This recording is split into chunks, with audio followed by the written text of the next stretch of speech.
Real news, real issues, real people. It's Ceola Wilson, one-on-one. So bring it up to speed. A lot of these boys in these gangs never even made it out of school. You know why, Ceola? I'm not going to say the main reason why. Look, fish swim in flocks in schools. Birds fly in flocks, you know. Wolves and dogs. Ever seen in heat, dogs in heat, or female dogs in heat. I'm not going to call the name, but you know what it is.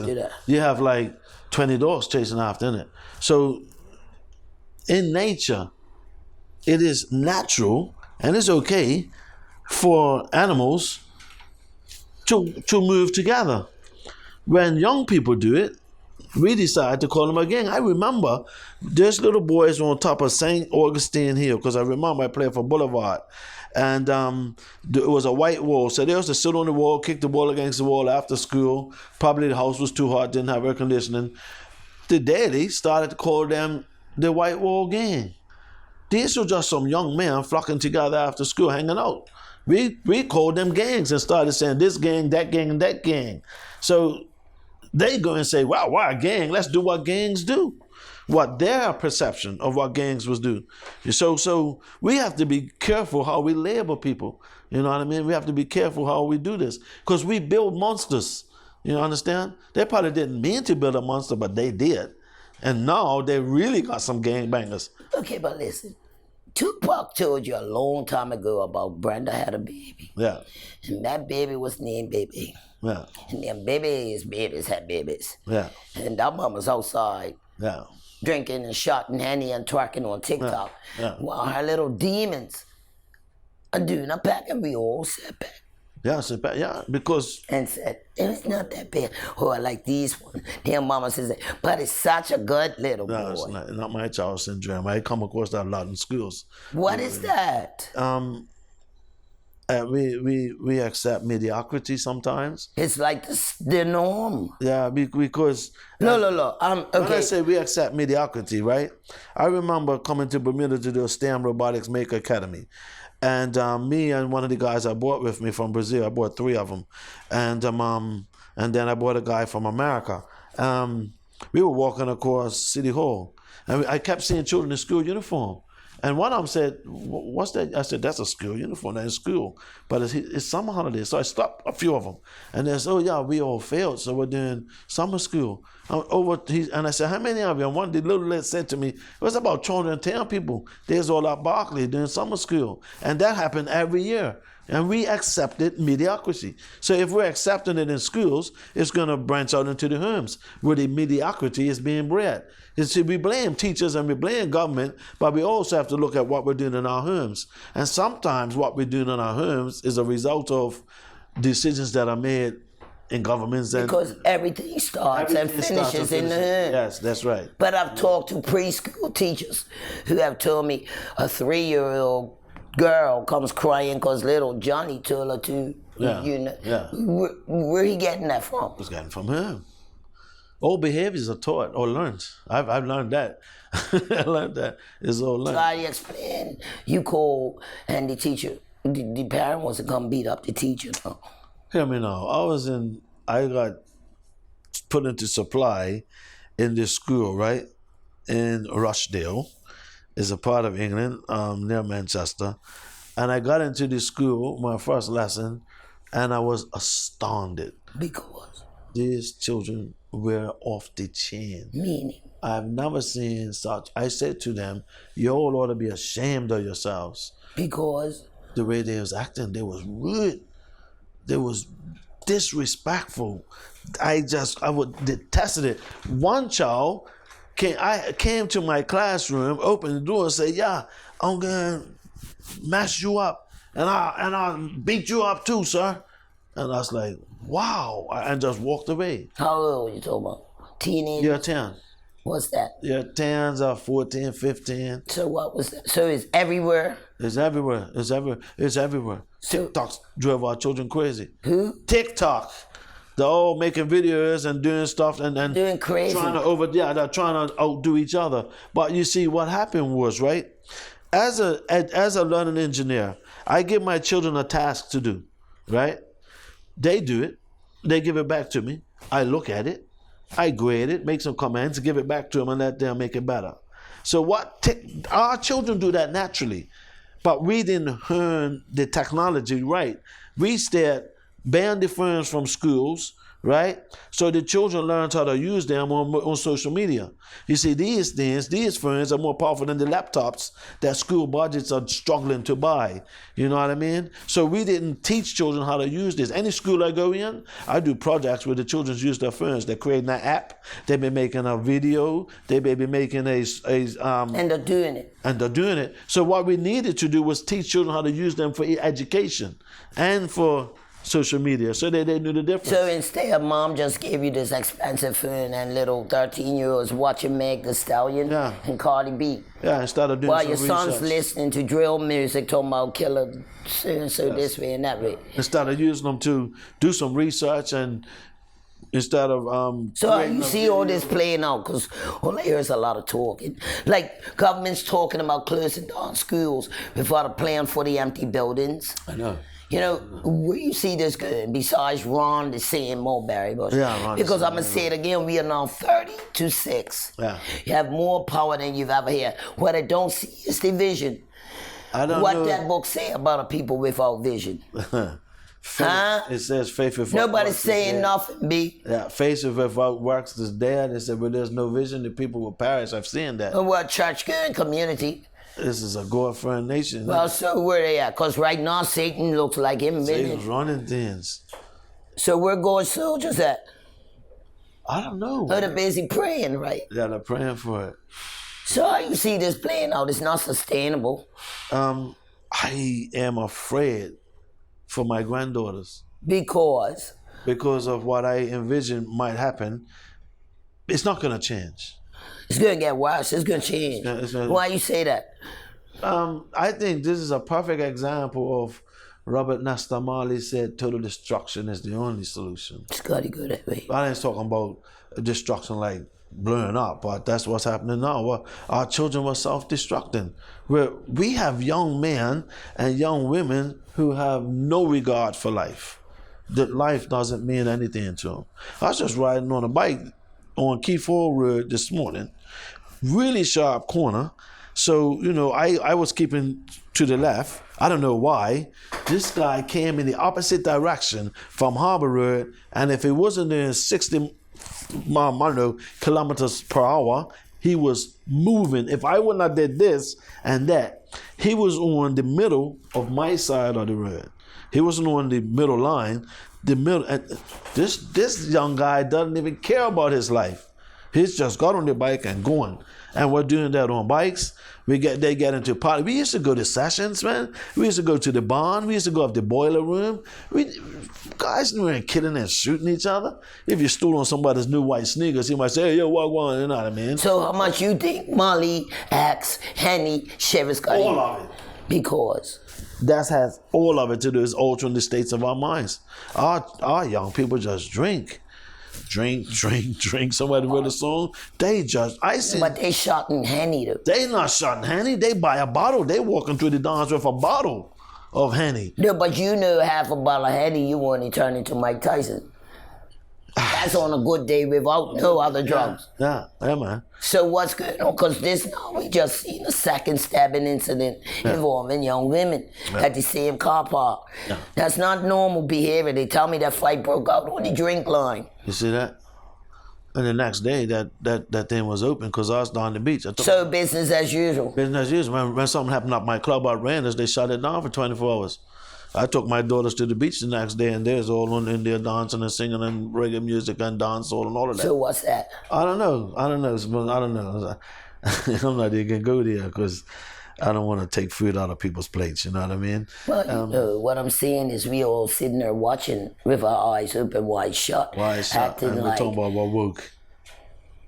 What's up, family? Yeah. Then your cousin kills your son. Yeah. What is that? But it's not just Bermuda, it's everywhere we are. It's a lot of it.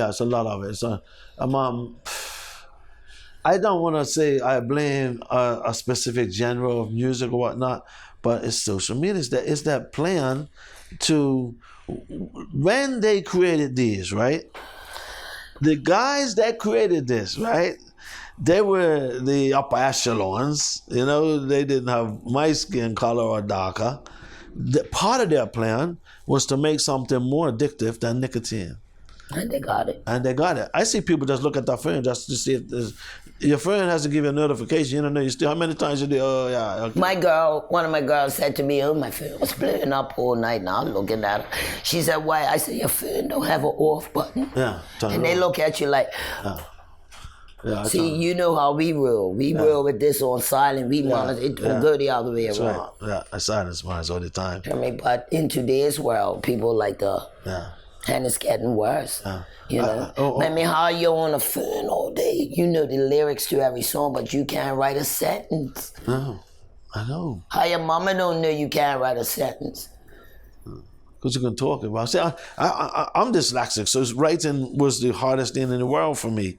But what we need to do as educators is find the brilliance in every children.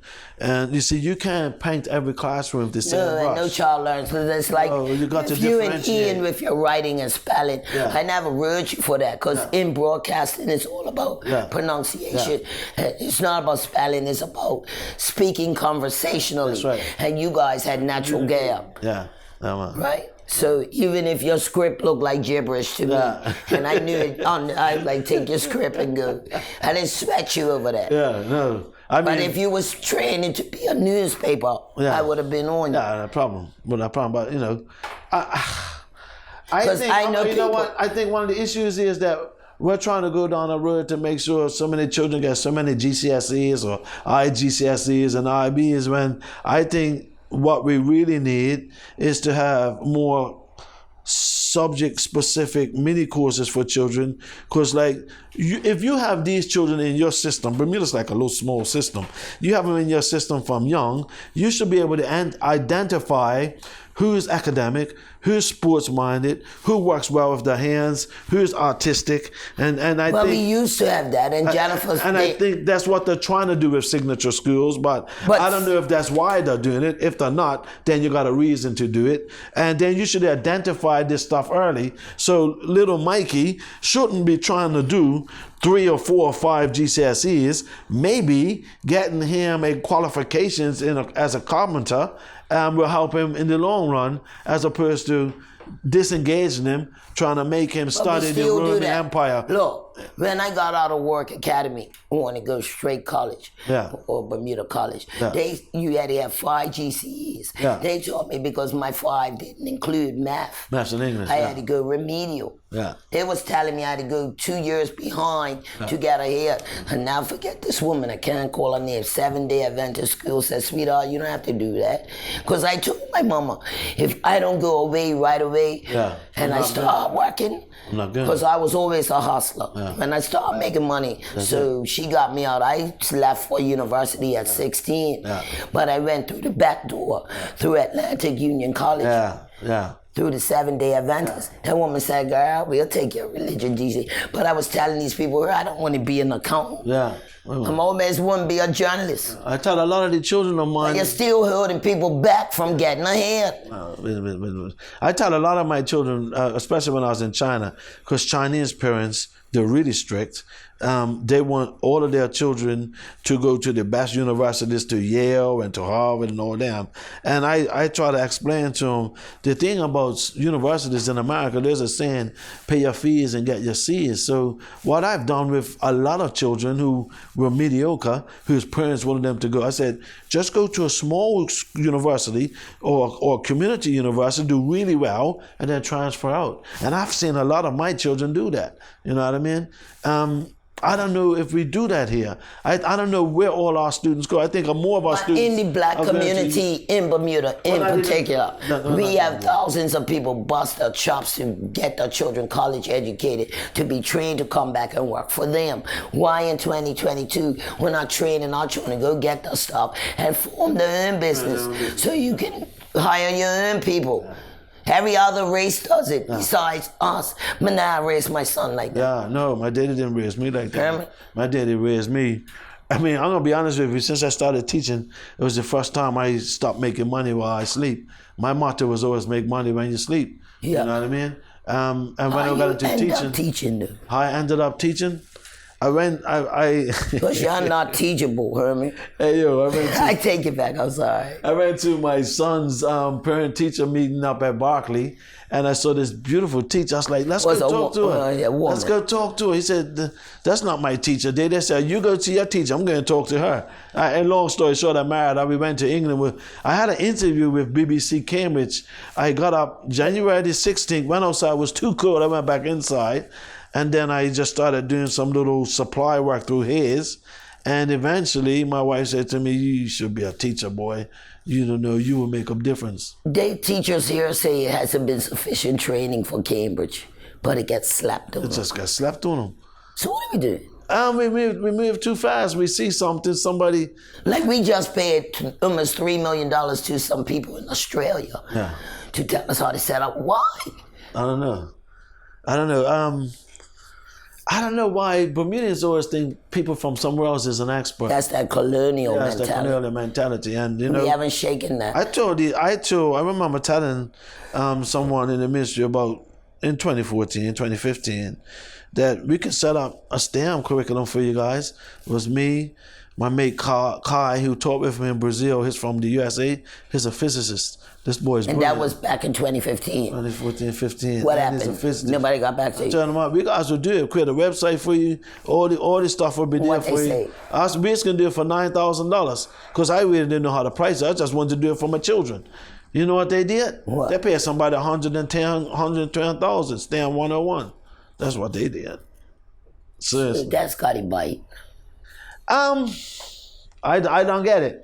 I guess when you come into position in office, you come with what you come with. Like if I was given the Commissioner of Education's role tomorrow, right, which wouldn't happen, I'm gonna come with all the diamonds that I've passed up in my life. You know what I mean? I'm going back to the best of the best that I met in England, the best of the best I worked with in China, the best of the best. I'm in a group of Southeast Asian computer science teachers. It's about 200 and something of us now, and we help each other and we work each other. We can be in a class and have a question. I'll just pick up my friend and put it there, and somebody will come back with something and examples. We network like that. So when you come into positions, you usually come with your network. That's like, I like what you said at the top of the thing, that when governments change, they come with their network.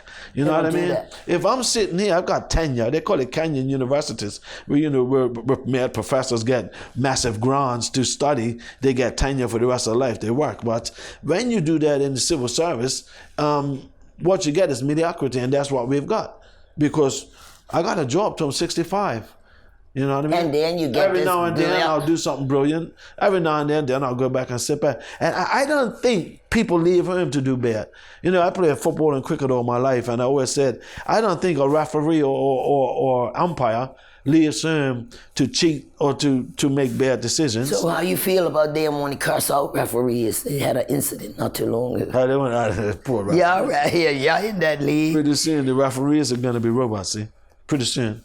It's going to happen. AI is going to take it all over. They got this VAR thing. Pretty soon, it's not going to be nobody running around. So when you say you love your children and they're just being obliterated out of the whole picture. Yeah, so that's why now it's more important than ever to go back to our youngsters and create something different so that they don't get sucked into the dark side. When I say the dark side, the side that is not going to be advantageous. They may make lots and lots of money, but can they spend it? But a lot of it is economic as well. A lot of times we have mothers who know their sons are doing what they're doing, but it's bringing home the paper. Yeah. It's taking care of the family. That's economic. Yeah, it's economic. That's something else we never fixed. No, we didn't fix that. That's what I said earlier. We allowed another whole... Right now you have a 32-6 government. The PLP has more seats than they've ever had. And I don't hear nothing from none of them except this Bitcoin crap. Yeah. They're looking like the bourgeois UBP to me. Crypto coins is the future. See, crypto, I'm not just talking about crypto coins, blockchain and AI is the future. You know what I mean? Right now, we're sitting in a studio, right? There are several cameras and then one person operating all them cameras, right? You don't see him. And you don't see him. And so, you know, what's going to happen? Like, I took one of my my teachers to a course we were in Shenzhen, which is on the border of Hong Kong and China, and we went to Suzhou to a course. When we got to the airport, this he smoked cigarettes, right? This robot comes up to us, and he had a tray in his hand, and he had sensed the lighter, and then a match just came up. Can I have your lighter, please? You know what I mean? It first came up in Chinese, then it said another language, and then it finally said English. And we looked at each other and smiled, and he gave him the lighter. When we came back, this same robot, right? I don't know if they used facial recognition or what, was there when we came through and offered us a lighter. Because he's seen you before. Because he's seen him, but it was a robot. It wasn't a customs officer. They're doing it with cashiers. Yeah. Not talking about in a certain year they won't have truckers. Yeah. Would you get in a car or truck with no driver? I'm not sure if I'm brave. Maybe Lemon might do it. It's high tech like that. I'm not good with it. Like, bye, love you. I'm gonna have to test it first to see what you go first, bro. You go first. But that's where the technology is good, and see that's why we need to be raising a generation of children that have that vision, not the vision of packing a shelf at marketplace, or not the vision of, I don't know, serving a drink or whatever. Government's talking about Bermuda's getting back in hospitality. Bermuda's ain't breaking down that door. I don't know if they want to. That's why everything has to be redone, you know? We have to redo it. When I was going to work, we had a restaurant in our school, and that was training.